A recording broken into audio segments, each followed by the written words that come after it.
की आबादी देखिए, हिंदुओं की आबादी 80%, मुसलमानों की आबादी 14%।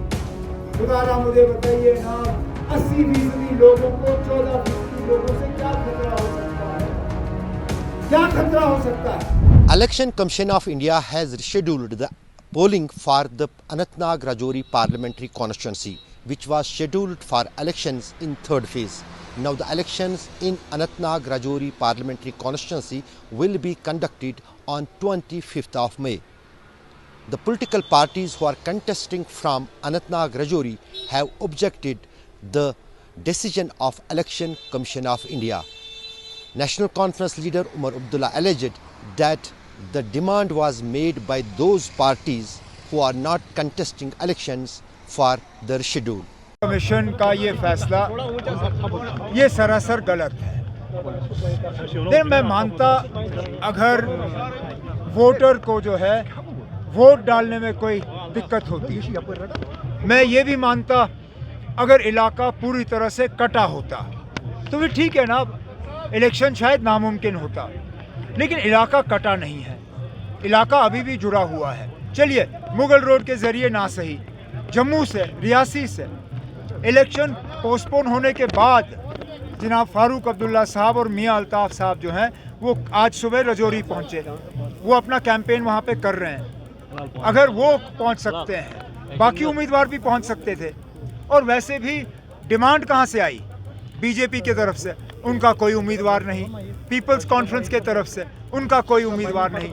जाहिर सी बात है, जिस तरह मैंने अपनी तकरीर में कहा, ये सोची समझी एक साजिश की जा रही है कि यहाँ का एक बहुत ही अहम और बड़ा तबका जो है वोटरों का, उनको अपने वोट से वो महरूम रखें। सर ये बताइए कि जिस तरह से आपने कहा कि अलग अलग चुनाव लड़ा जा सकता था, तो अभी क्या लग रहा है आपको? ये पहला मेगा शो है, जॉइंट एक जो है इंडिया अलायंस के कैंडिडेट के लिए, तो क्या एसेस कर पा रहे हैं? नहीं ना, बड़ा अच्छा है, माहौल बहुत ही ज़्यादा अच्छा है। और ये पहला जॉइंट शो नहीं है, इससे पहले नहीं ना, मेगा शोज तो इससे पहले भी हमने किए। आप सिर्फ इस सीट की बात कर रहे हो। हमने 4 दिन लगातार मेगा शो किए चिनाब वाली में। उससे पहले फारूक अब्दुल्ला साहब खुद जम्मू में मौजूद थे जब रमन भल्ला साहब ने कागज़ भरे, कठुआ में भी, बाकी जगहों में हमारे इस तरह शो रहे। और इंशाल्लाह आगे भी जब तक पोलिंग ख़त्म नहीं होता हमारा ये सिलसिला जारी रहेगा और उससे आगे भी। सर राजौरी से एक वीडियो क्लिप वायरल हो रही है जिसमें बीजेपी का जो अधिकारी है वो धमका रहा है वोटरों को। बीजेपी की आदत है धमकाना, वो अपने आदतों से बाज नहीं आ सकते। हम इलेक्शन कमीशन से इंसाफ की उम्मीद रखते, लेकिन जिस तरह उन्होंने पिछले दिनों बीजेपी को फ़ायदा पहुंचाने के लिए ये इलेक्शन पोस्टपोन किया, शायद उनसे भी अब इंसाफ की कोई उम्मीद रखना जो है वो हमारी गलत फहमी होगी। उमर साहब, आपकी पोजीशन क्या है इस सेगमेंट पे? अनंतनाग राजौरी क्या आपकी पोजीशन क्या है? क्या समझते हैं आप? क्या आप इस सीट को जीत पाएंगे? हम फर्स्ट पोजीशन पे है ना, आपको कोई शक है इसमें? इलेक्शन कमीशन तो गवर्नमेंट ऑफ इंडिया के मुताबिक काम करता है, और गवर्नमेंट ऑफ इंडिया ने जो डिलिमिटेशन यहाँ पर करवाया था, जिस तरीके से किया है, खासकर लोकसभा सीटों का, तो उसको लेकर पूरे जम्मू कश्मीर ने कहा था कि ये कैसा डिलिमिटेशन किया। 2 रीजन्स की एक पार्लियामेंट सीट बनाई। दुनिया को पता था इसके बीच में पीर पंचाल है जो साल में 2-3 महीने ही फंक्शनल करता है, 9 महीने नहीं चलता है, लोगों की आपसी कनेक्टिविटी नहीं है।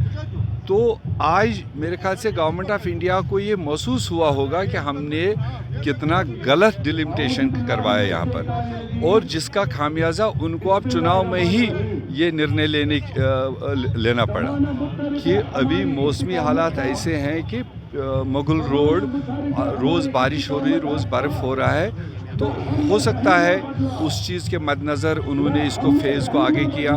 और दोनों गलतियाँ गवर्नमेंट ऑफ इंडिया की, एक तो डिलिमिटेशन, दूसरा जो चुनाव शेड्यूल पहले बनाया, पता था जम्मू कश्मीर में फरवरी, मार्च, अप्रैल तक बर्फबारी होती है, तो पहले ही उनको ये सीट का शेड्यूल लास्ट वीक में होना चाहिए, 6th और 7th फेज में होना चाहिए। तब तक थोड़ी गर्मी बढ़ती है, रास्ते आवाजाही होती है। तो इसलिए ये तो मैं समझता हूँ उनकी खुद की गलती, खुद ही कोर्स करेक्शन कर रहे हैं।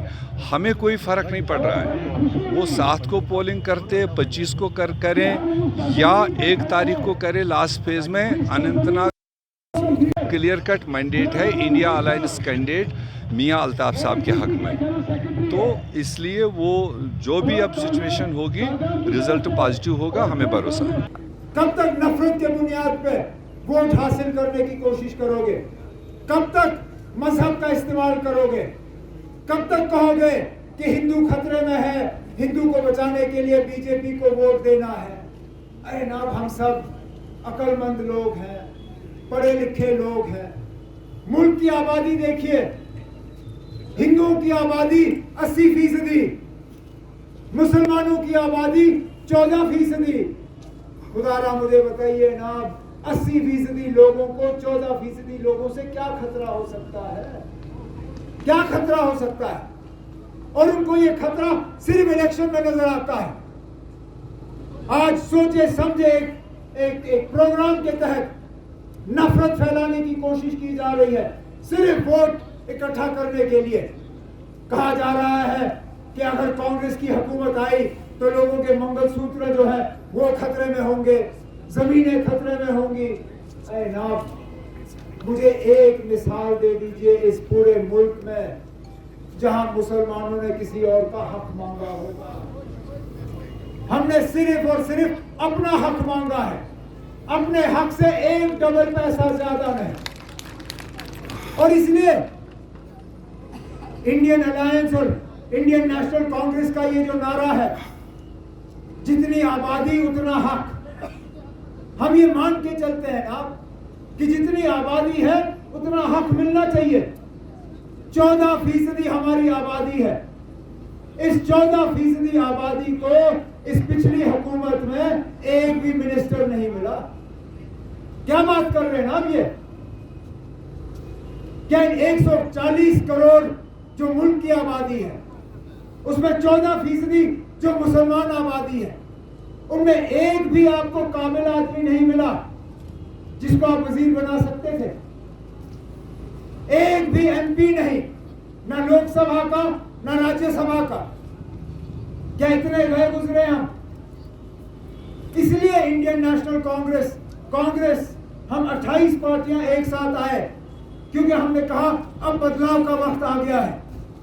अब हमें मुल्क के निजाम को बदलना होगा, हमें मुल्क की तरक्की जो है उसको अपने हाथ में लेनी होगी, और हमें मुल्क का जो है एक नई दिशा देनी होगी, एक नया सोच इस मुल्क के लिए तैयार करना होगा, जो वीर साहब ने बिल्कुल अच्छे अल्फाजों में आपके सामने रखा है। अशरफ वानी, for India today in Srinagar.